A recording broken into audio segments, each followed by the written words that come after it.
The desert wind moved like a restless spirit across the wide Arizona plains, carrying dust and the scent of distant rain. Ethan Cole rode slowly along the dry riverbed, his horse weary from a long day of mending fences and checking cattle. The sky was still bruised from the storm that had passed the night before, leaving broken branches and silence in its wake. That was when he saw her, a small figure curled against the cracked earth as if trying to disappear into it. At first, he thought she might already be gone. But then she moved. She was a child, no more than 10. Her dark braids were tangled with sand, her dress torn at the hem, and her small hands were scraped and trembling. When she noticed him, her eyes widened with raw fear. She tried to crawl away, whispering something in her native tongue. Ethan recognized the beaded necklace around her neck and the faint markings stitched into her clothing. Apache. Tension between settlers and the Apache had been thick for years. Helping her could bring questions, suspicion, even danger. For a long moment, Ethan remained still in the saddle, knowing that one decision could change everything. Then he slowly dismounted, raising his hands to show he meant no harm. "I won't hurt you," he said quietly, though he wasn't sure she understood the words. She flinched when he stepped closer, but exhaustion had stolen her strength. Gently, carefully, he removed his coat and wrapped it around her thin shoulders. She was burning with fever. Without another thought, he lifted her into his arms and carried her to his horse. At the ranch, he placed her in the small spare room beside the kitchen. He cleaned her wounds, left water within reach, and gave her space. For days she barely spoke. She would sit by the window, staring at the endless horizon as if waiting for someone who would never return. One night, as she slept restlessly, she whispered a name through trembling lips. Ayanna. That was how he learned who she was. Weeks passed. She began to eat more. The fear in her eyes softened into watchfulness. One quiet morning, Ethan found a small woven bracelet beside his coffee cup, delicate, carefully made. It was her first gift, and the first time she allowed herself to smile at him. He didn't know then how deeply that smile would stay with him, long after she was gone. 10 years had passed, yet Ethan Cole could still remember the small girl with frightened eyes as clearly as if it were yesterday. Time had carved deeper lines into his face and streaked silver through his hair, but the memory of Ayanna had never faded. The ranch had grown quieter over the years. He worked hard, spoke little, and kept to himself. In the top drawer of his bedside table, wrapped carefully in cloth, lay the woven bracelet she had left behind. Some nights he would take it out, turning it over in his rough hands, wondering where she had gone and whether she had survived. The desert evening was calm when she returned. The sky burned orange and crimson as the sun sank low, painting long shadows across the land. Ethan stood near the fence line when he heard approaching hoofbeats. He expected a neighbor or a traveler seeking water. Instead, he saw a lone rider moving with steady confidence toward his gate. The rider dismounted smoothly. It was a woman. She stood tall, her posture strong, her long dark hair flowing freely down her back. Her clothing blended two worlds, traditional Apache beadwork carefully stitched into modern riding attire. There was nothing fragile about her now. She carried herself with quiet power. Ethan felt something tighten in his chest when she lifted her face. Those eyes. He knew them. She stepped closer, studying him with calm intensity. "Do you remember me, Cowboy?" she asked, her voice steady but warm. His breath caught. "Ayanna?" A small smile touched her lips. It wasn't the shy, uncertain smile of a rescued child. It was the confident smile of a woman who had walked through fire and come out stronger. "I'm the Apache girl you saved years ago," she said gently. "And I've returned." The world seemed to narrow around them.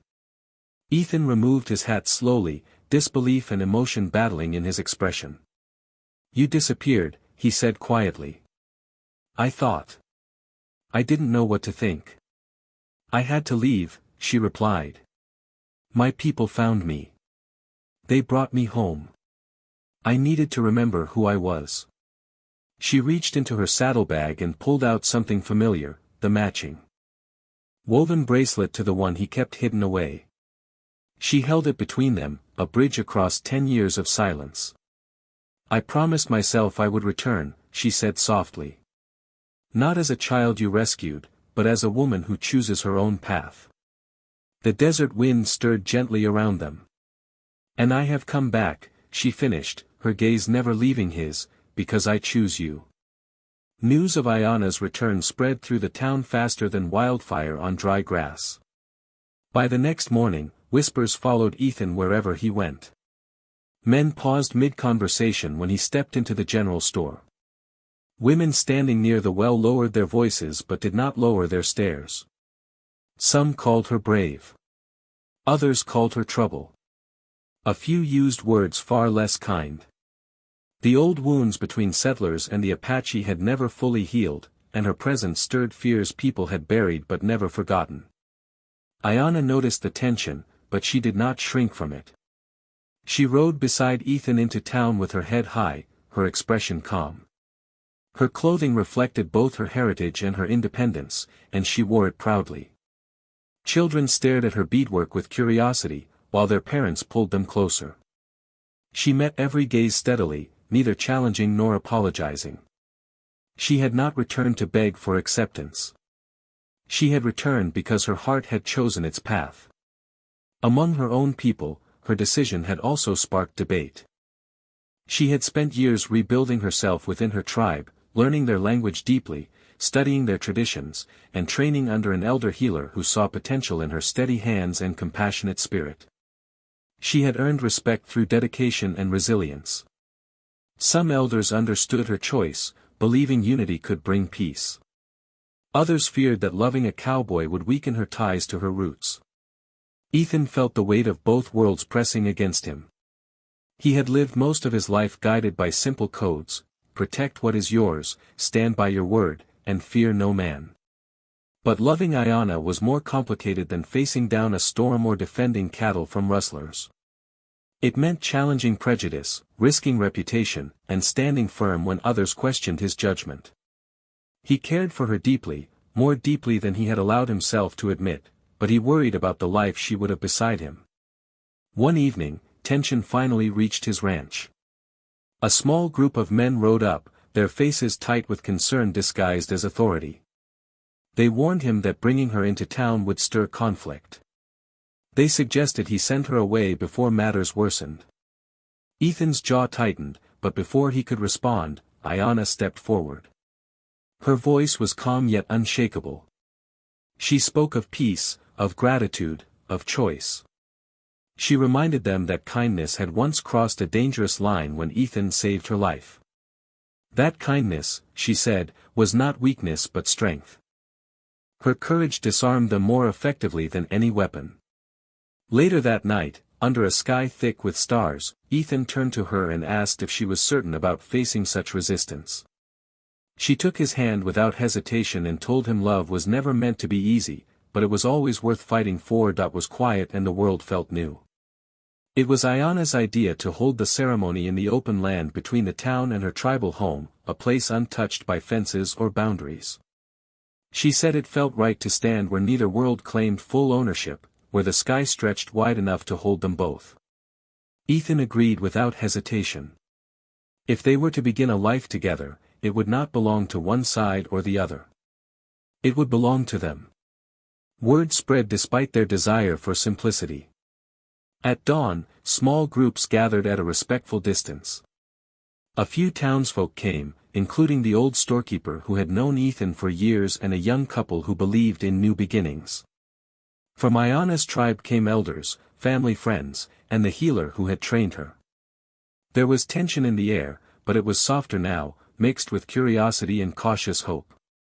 Ayana walked toward Ethan as the first light touched the horizon. She wore a simple white dress, modest and flowing, but over it rested intricate Apache beadwork she had crafted herself. The patterns told a story of survival, gratitude, and unity. Her long dark hair was braided neatly, woven with small turquoise stones that caught the rising sun. She looked neither like a settler bride nor solely like a tribal daughter. She looked like herself. Ethan stood waiting with his hat pressed against his chest, his heart pounding harder than it ever had in a gunfight or cattle drive. He had faced storms, droughts, and loss, but nothing had prepared him for the vulnerability of this moment. When she reached him, their eyes met, and everything else seemed to fade. An elder from her tribe spoke first, offering blessings in her native tongue, asking the earth and sky to witness their promise. Ethan repeated simple vows in his steady voice, promising protection, respect, and partnership. Ayana's vows were equally strong. She spoke of choice, not obligation, of standing beside him as an equal, not a debt repaid. As the sun rose fully, bathing the desert in gold, Ethan placed a ring on her finger. Ayana tied a small woven cord around his wrist, symbolizing unity in her tradition. The wind stirred gently around them, warm and steady, as if approving of the union. When they finally stood hand in hand as husband and wife, the invisible line between two worlds felt thinner. They were no longer divided by fear or history. They were bound by courage, forgiveness, and a love strong enough to build something entirely new.